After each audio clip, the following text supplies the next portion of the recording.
તો આ તરફ જામનગરમાં જીઆઈડીસીમાં પોલ્યુશન કંટ્રોલ બોર્ડની કાર્યવાહી સામે આવી। 3 દિવસમાં 2 ટીમની શંકર ટેકરી અને દરેડમાં કાર્યવાહી સામે આવી। 3 એકમમાં ગંદા પાણી છોડતા હોવાથી નમૂના લેવામાં આવ્યા છે। મંજૂરી વગર જ ચાલતા આ 4 એકમો સામે પણ કાર્યવાહી કરવામાં આવી। ઇલેક્ટ્રોપ્લેટર્સ એસોસિએશન પ્રમુખના કારખાનામાં ગેરરીતિ કરાઈ હોવાની બાબત સામે આવી હતી।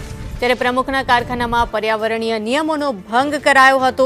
ખુલ્લી ગટરોમાં ઝેરી પાણી છોડાયું હતું, જેને લઈને આ તમામ એકમો સામે કાર્યવાહી કરવામાં આવી। મંજૂરી વગર આ 4 એકમો ચાલતા હતા, તેની વિરુદ્ધ પણ કાર્યવાહી કરવામાં આવી છે।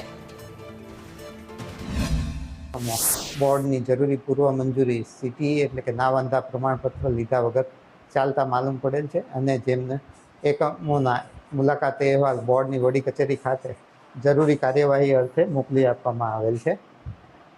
તેમજ અમો દ્વારા એક એકમ કે જેણે બોર્ડની મંજૂરી મેળવેલ પરંતુ તેમણે દરેડ ખાતે આવેલા આ એકમ દ્વારા એમનું ઔદ્યોગિક ગંદુ પાણી બાજુમાં આવેલી કેનાલ મારફતે ઇલીગલી ડિસ્ચાર્જ કરતા માલુમ પડે, જેથી તેનો પણ સેમ્પલ લઈ અને તેનો પણ મુલાકાત અહેવાલ બોર્ડની વડી કચેરી ખાતે જરૂરી કાર્યવાહી અર્થે મોકલી આપવામાં